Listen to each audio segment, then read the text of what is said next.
지금 두산 에너빌리티와 관련해서 긴급한 소식이 전해졌는데요. 두산 에너빌리티가 자체적으로 긴급 이사회를 열고 우리 기술을 인수합병 결정했다라는 소식이 나오면서 시장에 관심이 집중되고 있습니다. 이번 인수합병이 주목받는 이유는 단순히 한 회사를 인수하는 차원이 아니죠. 두산 에너빌리티가 원전 사업에서 수직 계열화를 완성할 수 있는 중요한 계기가 될 수 있기 때문인데요. 박지원 회장도 우리 기술 인수를 통해 원전 수직 계열화를 완성하겠다라는 목표를 언급한 것으로 전해지고 있고, 우리 기술 측에서도 두산과의 시너지 효과를 기대하고 있다는 이야기가 나오고 있습니다. 현재 두산 에너빌리티와 우리 기술은 전략적 협력과 인수합병 조건을 두고 논의를 이어가고 있는데요. 특히 인수 프리미엄, 즉 로열티와 조건 조율만 잘 마무리가 된다면 두산 에너빌리티 입장에서는 상당히 의미 있는 인수합병이 된다라는 거죠. 그래서 오늘은 두산 에너빌리티가 왜 우리 기술을 인수하려고 하는지, 그리고 인수합병이 주가에 어떤 모멘텀으로 작용할 수 있는지 쉽게 정리해 드릴 테니까 여러분들 구독과 좋아요 한 번씩 눌러주시고요. 댓글로도 두산 파이팅, 두산 폭등이라고 힘이 되는 댓글 많이 남겨주시면서 많은 주주분들이 오늘 영상 꼭 시청할 수 있도록 힘 모아주시면 감사하겠습니다. 자, 일단 먼저 두산 에너빌리티가 우리 기술을 인수하려는 이유부터 보도록 할게요. 두산 에너빌리티는 원전과 가스터빈, 수소터빈 같은 대형 발전 설비를 제작하는 기업이죠. 원전 주기기 제조 역량을 갖추고 있고, 최근에는 SMR, 즉 소형 모듈 원전 밸류체인까지 확대를 하고 있습니다. 쉽게 말해 두산 에너빌리티는 원전의 핵심 하드웨어를 만들 수 있는 기업이죠. 그런데 여기서 부족했던 부분이 바로 소프트웨어와 제어 기술인데요. 원전은 단순히 설비만 잘 만든다라고 끝나는 산업이 아닙니다. 원전을 안정적으로 운영하려면 계측 제어 시스템, 디지털 제어 기술, 안전계통, 시너지와 같은 기술이 반드시 필요하죠. 이 부분에서는 우리 기술이 강점을 가지고 있는데요. 우리 기술은 원전 계측 제어 시스템과 디지털 제어, 안전 관련 제어 기술을 보유한 기업으로 알려져 있죠. 그래서 두산 에너빌리티가 우리 기술을 인수하게 되면 원전의 하드웨어와 소프트웨어를 동시에 확보할 수 있게 됩니다. 쉽게 말해서 두산 에너빌리티가 원전의 몸통을 만드는 기업이라면 우리 기술은 원전의 두뇌 역할을 하는 기술을 가진 기업이라고 볼 수 있겠죠. 그러면 이렇게 이 둘이 합쳐지면서 원전 산업에서 수직 계열화가 가능해지는 건데요. 원전 설비 제작부터 제어 시스템까지 한 번에 묶어서 공급할 수 있는 구조가 만들어지는 겁니다. 이것이 왜 중요하냐면 앞으로 해외 원전 수출이나 SMR 사업을 할 때 경쟁력이 훨씬 더 강해질 수 있기 때문인데요. 기존에는 두산 에너빌리티가 설비를 만들고 제어 기술은 협력사와 함께 진행을 해야 했다면 인수합병 이후에는 원전 한 개를 패키지 형태로 한 번에 공급할 수 있는 구조가 만들어질 수 있다는 거죠. 특히 SMR은 통합 설계와 안정적인 제어 기술이 매우 중요한데, 그래서 두산 에너빌리티가 우리 기술을 인수하게 된다면 SMR 사업에서도 경쟁력이 높아진다라는 거죠. 그래서 이 부분들은 여러분들 오늘 정말 크나큰 호재 이슈이기 때문에 반드시 숙지해 주시길 바라며, 오늘 영상도 끝까지 시청해 주시길 바라며 구독과 좋아요 한 번씩 눌러주시고 댓글로도 두산 에너빌리티 파이팅, 두산 폭등이라고 함께 남겨주시면서 많은 분들이 이 영상 시청할 수 있도록 힘 모아주시면 감사하겠습니다. 자, 그 다음으로 차트를 한번 보도록 할 텐데요. 자, 솔직히 요즘 영상 찍기가 참 애매한 부분이 있죠. 시장이 전체적으로 재미가 없는 흐름이고, 사실상 SK하이닉스와 삼성전자 같은 반도체 대형주 위주로만 자금을 쏠리고 있기 때문이죠. 물론 반도체 실적이 좋아지고 있다는 점은 이해합니다. 하이닉스가 올라가는 이유도 분명히 있죠. 하지만 문제는 지금 시장의 쏠림이 너무 과하다라는 거죠. 현재 코스피 시장을 보면 삼성전자, SK하이닉스, SK스퀘어, 삼성전기 등 반도체와 관련된 종목들이 지수에서 차지하는 비중이 굉장히 커졌습니다. 물론 오늘 주가가 조금 밀리긴 했지만 다시 회복하는 것도 빠르다라는 거죠. 단순히 몇 종목이 오르는 수준이 아니라 시장 전체가 반도체 중심으로 움직이고 있다라고 봐도 과하지 않아요. 이렇게 되면 반도체를 보유한 투자자들은 좋은 흐름을 누릴 수는 있지만 두산 에너빌리티처럼 전력과 원전, 에너지 인프라 관련 종목들은 들고 있는 분들은 상대적으로 답답할 수밖에 없겠죠. 왜 반도체만 가고 두산 에너빌리티는 못 올라가는 거냐? 전력 인프라도 중요한데 왜 시장에 몰라보는 거냐라는 고민들이 생길 수밖에 없습니다. 그런데 저는 지금 시장을 보면 오히려 한 가지를 분명히 봐야 된다라고 생각을 해요. 지금 반도체가 강한 것은 맞죠. 하지만 그 흐름이 너무 빠르고 너무 쉬지 않고 올라가는 점은 경계를 해야 돼요. 그래서 실제로 삼성전자도 오늘 주가가 하락을 맡으면서 조금 더 답답한 부분으로 치솟은 경우가 생겼죠. 보통 주가가 건강하게 올라갈 때는 중간중간 쉬어가는 구간이 나옵니다. 단기 조정도 나오고 기간 조정도 나오면서 매물을 소화한 뒤 다시 올라가는 흐름이 나오는 게 일반적이에요. 그런데 최근 최근 반도체 대형주 흐름을 보면 쉬어가는 구간이 거의 없이 계속 밀어 올리는 모습이 나왔어요. 조금만 빠져도 바로 매수세가 붙고 전고점 부근에서 밀려도 매물대에서 바로 다시 받치는 흐름이 반복되고 있습니다. 이것이 무슨 뜻이냐면 단기 매수세가 굉장히 강하게 들어오고 있다는 거죠. 물론 좋은 의미로 보면 수급이 강하다라는 의미가 될 수 있겠죠. 하지만 반대로 보면 시장이 너무 한쪽으로만 쏠리고 있고 단타성 자금까지 몰리면서 과열 구간으로 들어가고 있다라고 볼 수 있습니다. 하이닉스가 실적이 좋아서 올라가는 것은 맞죠. 하지만 주식시장은 실적이 좋다고 무조건 끝없이 올라가는 것은 아니죠. 시장은 항상 미래 기대감을 미리 반영을 합니다. 이미 좋은 실적이 나온 것이라는 기대감으로 주가가 많이 올라갔다면 실제 실적이 잘 나와도 기대치에 조금이라도 미치지 못하면 조정이 나올 수 있는데요. 특히 마이크론 실적 발표와 ADR 기대감까지 겹치면서 반도체 쪽 기대감이 과도하게 커지는 부분이 있죠. 지금은 실제 가격보다 기대감과 수급이 시장으로 끌고 가는 구간에 가깝다고 봐야 되고요.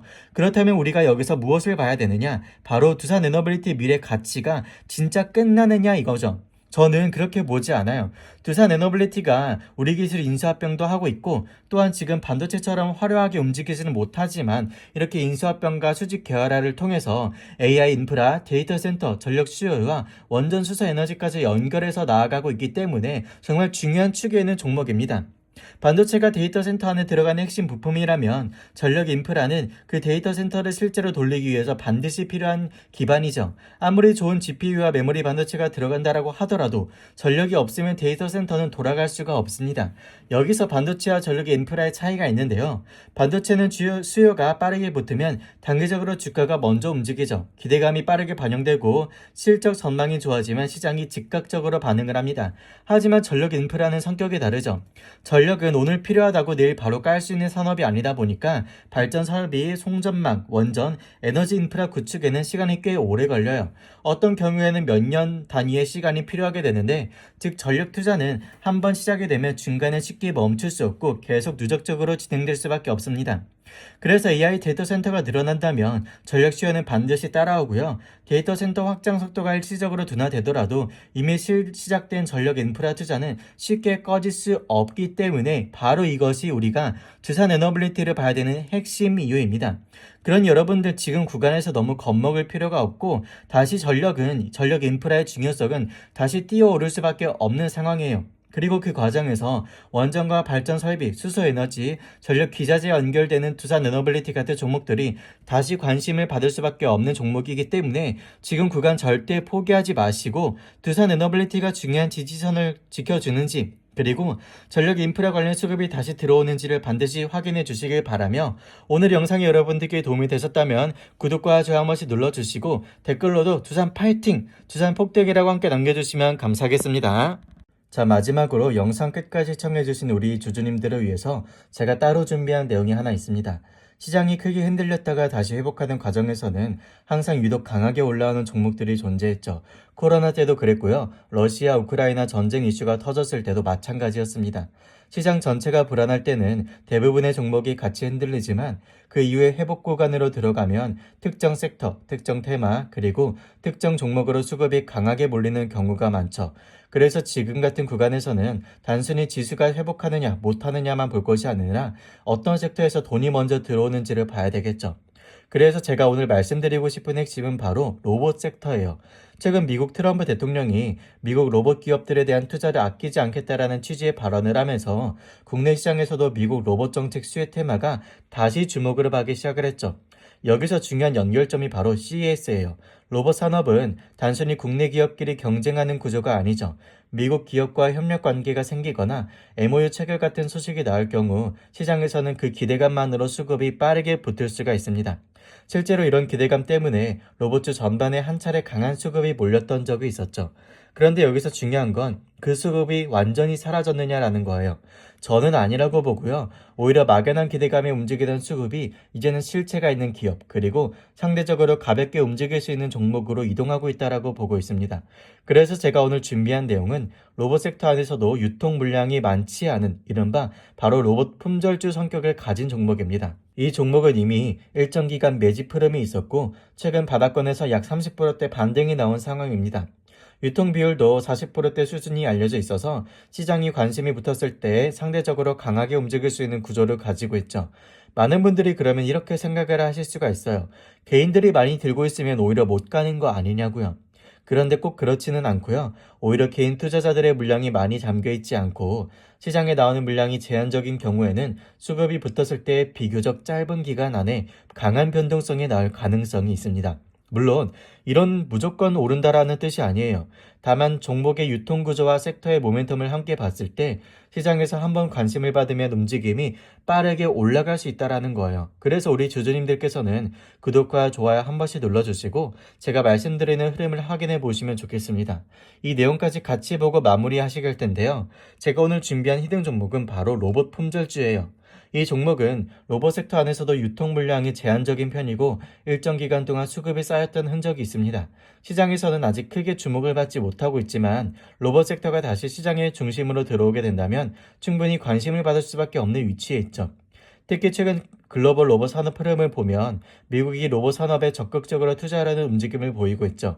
여기에는 단순한 산업 육적 목적만 있는 것이 아니라 중국 기업들을 견제하려는 전략적인 목적도 포함되어 있죠. 관련 보도에 따르면 미국 상무부 장관이 최근 로봇 업계 CEO들과 만남을 가졌고 로봇 산업 발전을 가속화하기 위해 전폭적으로 나서고 있다는 이야기가 나왔습니다. 그 이유가 무엇일까요? 현재 중국의 로봇 산업 영향력이 굉장히 커졌기 때문입니다. 지난해 중국의 산업용 로봇 신규 설치 대수는 전 세계 신규 설치량의 절반 이상을 차지를 했는데요. 그만큼 중국이 산업용 로봇 시장에서 빠르게 영향력을 키워가고 있다는 상황입니다. 2023년 기준으로 중국 공장 내 산업용 로봇 대수는 약 180만 대 수준으로 미국보다 훨씬 높은 규모로 알려져 있습니다. 이런 상황에서 미국 입장에서는 로봇 공급망을 강화하고 자체 기술력을 확보하려는 움직임을 보일 수밖에 없겠죠. 그렇다면 우리가 봐야 될 것은 무엇이냐면요. 바로 미국 기업과의 연관성, 로봇 공급망, 스마트 팩토리, 감속기, 자동화 장비, 그리고 향후 CES를 중심으로 한 글로벌 현업 기대감입니다. 지금 국내에서 로봇 관련주라고 하면 많은 분들이 두산 로보틱스, 레인보우 로보틱스, 현대 로보틱스 같은 종목들을 먼저 떠올리실 겁니다. 물론 이 종목들은 이미 시장에서 많이 알려져 있고 로봇 섹터를 대표하는 기업들이죠. 하지만 문제는 이미 많이 알려진 대형주들은 단기 모멘텀이 제한적으로 움직일 때가 많다라는 겁니다. 시장에서 모두가 아는 종목은 이 기대감이 상당 부분 반영되어 있을 가능성이 있기 때문인데요. 그래서 저는 오늘 우리 주주님들께 로봇 섹터 안에서도 상대적으로 덜 알려졌지만 수급이 붙으면 강하게 움직일 수 있는 로봇 품절주들의 흐름을 말씀드리고 있는 겁니다. 앞서 말씀드렸듯이 이 종목의 유통 비율이 40%대 수준이기 때문에 시장에서 관심이 붙을 경우 폭발적인 움직임이 나올 수 있는 구조를 가지고 있죠. 여기에 트럼프가 언급했던 공급망 강화, 미국 로봇 산업 투자, 글로벌 협업 기대감, 그리고 내년 1월 CES 로봇 박람회에 대한 기대감까지 연결이 된다면 시장의 주목을 받을 수밖에 없어요. 그래서 이 기업은 우리 주주님들이 최소한 관심 종목에 넣어두고 흐름을 체크해 보셔야 될 종목이라고 말씀을 드리고 싶은 겁니다. 최근 로봇 섹터 안에서는 원익홀딩스, 클로봇, 휘린로봇, CPG 등 다양한 종목들이 움직였죠. 특히 원익홀딩스는 로봇 대장주 성격의 움직임을 보여주면서 저점 대비 큰 상승률을 기록한 바가 있습니다. 원익홀딩스 같은 경우도 마찬가지인데요. 유통 비율이 50%대 수준으로 알려져 있고 시장에서 로봇 관련 기대감이 붙으면서 강한 흐름이 나왔습니다. SPG도 로봇 감속기 관련주로 시장에 관심을 받았고 미국 기업과의 연관성으로 대한 기대감이 일부 반영이 되면서 좋은 흐름을 보여주었습니다. 여기서 중요한 건 중국 기업과의 연관성이죠. 사실 로봇 섹터에서 중국 기업과의 연관성이 완전히 없다고 말하기는 어렵죠. 로봇 산업 전체가 글로벌 공급망으로 연결되어 있기 때문인데요. 하지만 CPG나 원익홀딩스 같은 종목들은 중국 리스크가 상대적으로 크게 부각되지 않았고 그 덕분에 미국 로봇 정책 수혜 기대감과 더 자연스럽게 연결될 수가 있습니다. 그래서 제가 오늘 말씀드리는 이 종목도 단순히 로봇주니까 간다라는 것이 아니라 중요한 건 첫 번째 로봇 섹터 안에 있다라는 점, 두 번째는 유통 물량이 제한적이라는 점, 세 번째는 일정 기간 매집 흐름이 있었다라는 점, 네 번째 아직 시장에서 크게 주목받지 않았다라는 점입니다. 다섯 번째는 향후 미국 로봇 정책 CS 스마트 팩토리 공급망 재편 기대감과 연결될 수 있다라는 점인데요. 이 다섯 가지가 맞물리면 시장에서 한번 관심을 받았을 때 움직임이 빠르게 나올 수가 있습니다. 제가 보기에는 이 종목이 2026년 시장에서 로봇 섹터가 다시 중심으로 들어올 때 엄청난 관심을 받을 수 있는 후보군 중 하나라고 보고 있어요. 다른 로봇주들이 먼저 출발했을 때 이 종목은 상대적으로 조용하게 움직였습니다. 하지만 그 과정에서 완전히 소외된 것이 아니라 오히려 밑에서 수급을 쌓는 흐름이 나타났고요. 최근에는 바닥권 대비 약 30%가량 반등이 나왔지만 다른 로봇주들과 비교하면 아직 본격적인 상승 구간에 들어왔다라고는 보기 어려워요. 그렇기 때문에 오히려 지금 구간에 관심 있게 지켜봐야 될 시점이라고 말씀을 드리는 거고요. 물론 여기서 중요한 건 무조건적인 추격 매수가 아닙니다. 아무리 좋은 섹터, 좋은 종목이라고 해도 타점이 중요하죠. 로봇 섹터는 기대감이 붙으면 빠르게 올라가지만 반대로 시장 분위기가 식으면 조정도 강하게 나올 수가 있습니다. 그렇기 때문에 반드시 분할 접근, 손절 기준, 목표 구간을 정해 두고 봐야 됩니다.